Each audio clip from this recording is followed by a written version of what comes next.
She was 35 years old and her life was neatly organized, almost too neat, like rows of files stacked in a cabinet. She had a stable office job, a modest apartment, and a predictable routine that gave her comfort, but also a quiet ache she rarely spoke about. When friends asked what she wanted to do one day, she always had the same answers: travel the world, learn to paint, dance in front of strangers.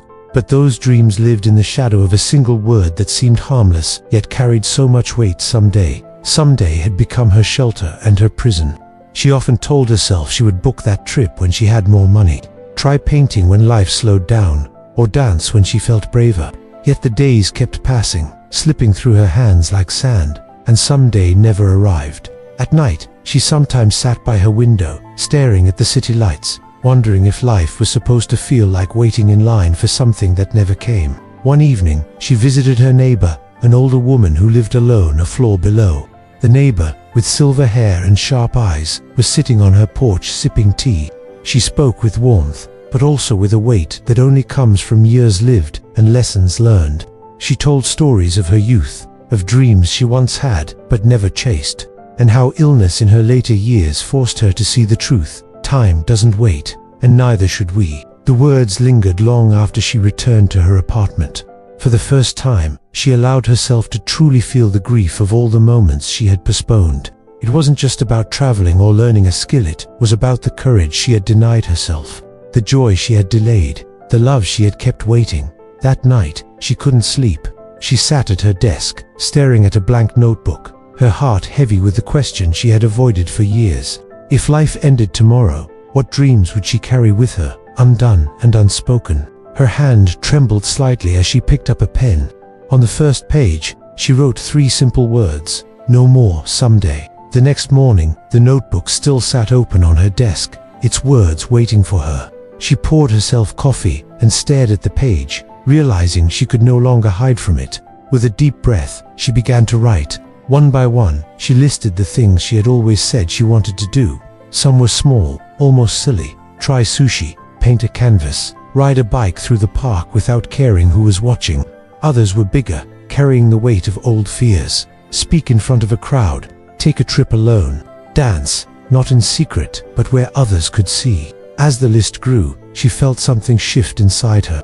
It wasn't excitement yet, but a trembling kind of hope, like a tiny flame flickering to life. She wasn't sure how or when she would do all of these things, but just writing them down made them real. It was as if she had finally given her dreams a place to breathe. When she showed the list to her neighbor later that week, the older woman smiled knowingly. She didn't laugh or tell her it was unrealistic. Instead, she nodded and said that courage wasn't the absence of fear, it was choosing to move forward, even while afraid. The neighbor suggested starting with something small, something that would remind her that she was capable of breaking the walls she had built around herself. So she began with the simplest task on her list. She signed up for a beginner's painting class at the community center. On the first day, her hands shook as she held the brush, worried her work would be ugly, that she didn't belong. But as the colors spread across the canvas, uneven yet vibrant, she felt a quiet joy she hadn't known in years. It wasn't about the painting being perfect, it was about her allowing herself to try. From there, she tackled another small step. She went to a restaurant she had always avoided, because she feared sitting alone. This time, she ordered sushi, something she had once thought too strange, too daring. The taste was unfamiliar, sharp and fresh, and she laughed quietly at herself for having waited so long.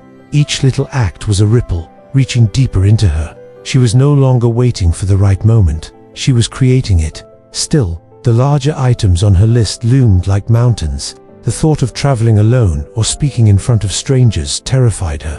But for the first time, she believed it was possible. Her neighbor was right. Courage didn't erase the fear.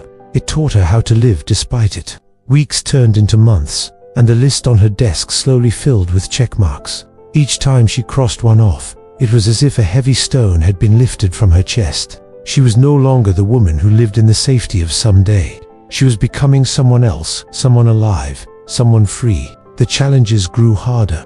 When she finally booked her solo trip, the night before she left, she almost counseled. Fear whispered to her that she would get lost, that she wasn't brave enough. But she remembered her neighbor's words and chose courage instead. Standing alone at the train station in another city, suitcase in hand, she felt a surge of pride that was more powerful than any fear. For the first time, she trusted herself completely. Another item on her list was to speak in front of others. She signed up for an open mic night at a small cafe, trembling as she prepared a few words about what she had learned from her journey. Her voice quivered at first, but then steadied as she saw the eyes of strangers softening, nodding, listening. She realized that by sharing her story, she wasn't just freeing herself, she was giving others permission to let go of their own some days. Her friends began to notice the change in her. She smiled more, carried herself differently, laughed without restraint. She wasn't waiting anymore, she was living. Some of them even started their own lists, inspired by her courage to step into the unknown. Her life had rippled outward, touching others without her even trying. One evening, she returned home after a long day, exhausted but full in a way she had never known before. She looked at the notebook that had started it all. Some items were still unfinished, but she didn't mind. For the first time, the list wasn't a burden or a deadline. It was a reminder that life was never about completing everything.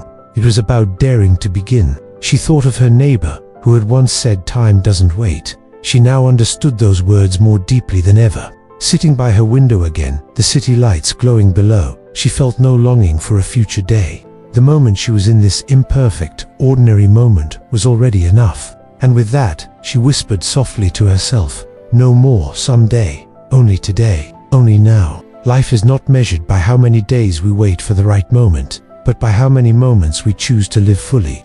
Her journey reminds us that courage does not ask for perfection, it only asks for presence. What are the dreams you've been postponing for some day? Perhaps today is the day to take the first step. If this story touched your heart, share it with someone who needs the reminder. And if you'd like to hear more stories that inspire reflection and courage, consider liking, commenting, and subscribing to join us on this journey.